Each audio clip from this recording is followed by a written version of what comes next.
चलिए अब दूसरी वीडियो में आए हैं।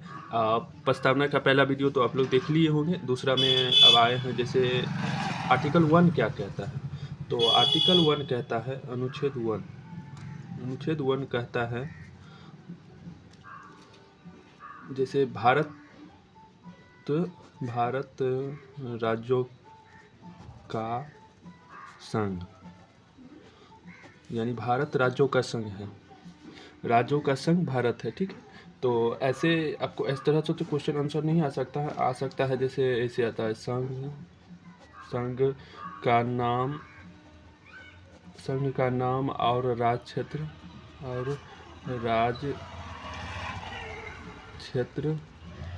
क्षेत्र का वर्णन किस अनुच्छेद में है। तो यानी डेट इज भारत राज्यों का संघ है, आर्टिकल 1 में है, ठीक है। इस प्रकार से आता था। उसके बाद एक क्वेश्चन और आता है जैसे नए राज्यों का निर्माण और वर्तमान राज्यों के क्षेत्रों की सीमाएं का नाम में परिवर्तन। देखिए जैसे आप फंसिएगा नहीं क्वेश्चन यहाँ, क्योंकि फंस जाता है। नाम में परिवर्तन हो जाएगा, तो नाम में जब ये परिवर्तन हुआ तो आर्टिकल 3 के तहत, और ये अगर नाम में परिवर्तन नहीं रहता है तो अब आर्टिकल 2 के थ्रू जाते हैं। जैसे किसी राज्य के मिलाना हो, नए राज्य का प्रवेश अगर कराना है, तो फिर वो अनुच्छेद 2 में ऐसे है प्रवेश। यहाँ तो प्रवेश नहीं किया गया है, यहाँ सिर्फ नए राज्यों का निर्माण, वर्तमान राज्यों के क्षेत्रों की सीमाओं का नाम का परिवर्तन है, तो आर्टिकल 3 में जाएगा। जब किसी राज्य को प्रवेश कीजिएगा तो वो आर्टिकल 2 के तहत आएगा। जैसे कि सिक्किम को प्रवेश किया गया था, तो वो तो प्रवेश किया गया था ना, वो तो अपने राज्य में क्षेत्र में चेंज नहीं किया गया था। तो ये बात ध्यान में रखिएगा, ठीक है। और उसके बाद क्या क्वेश्चन बन सकता है, जैसे पाकिस्तान से, ये भी क्वेश्चन कभी कभी बन सकता है, क्योंकि अभी बांग्लादेश में घुसपैठियों का देख रहे हैं। पाकिस्तान से भारत को प्रव्रजन को मतलब होता है प्रवासन, जैसे बोलते हैं प्रव्रजन करने वाले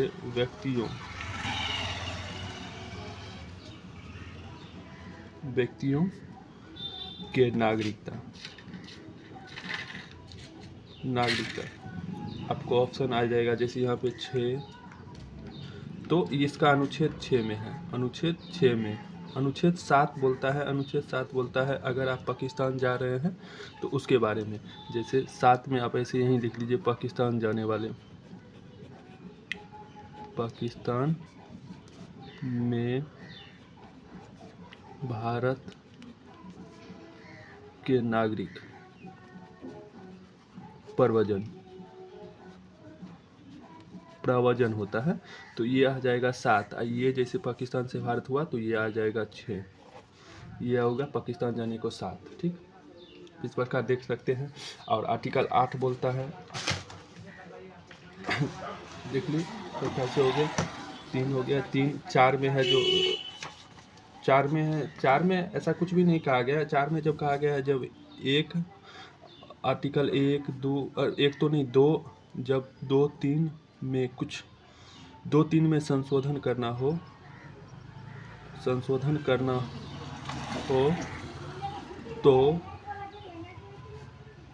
तो विशेष बहुमत की जरूरत नहीं है। विशेष संशोधन बहुमत की जरूरत नहीं है, जरूरत नहीं है। यानी इसका मतलब आप 368 जैसे होता है संविधान संशोधन 368 के अलावा आप कर सकते हैं, संशोधन कर सकते हैं, ये कहा गया है, ठीक है। इसके अलावा आप कर सकते हैं। आर्टिकल 8 कहता है कि भारत के बाहर, जैसे भारत के बाहर आप भारत के बाहर रहने वाले नागरिकता, भारत के बाहर रहने वाले व्यक्तियों के बारे में नागरिकता, ये कहता है आर्टिकल 8। और आर्टिकल 9 कहता है जब आप विदेश में नागरिकता ग्रहण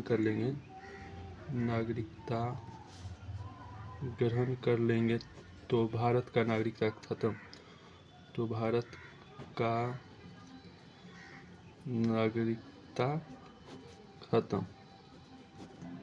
खत्म हो जाएगा, कुछ इस प्रकार कहता है।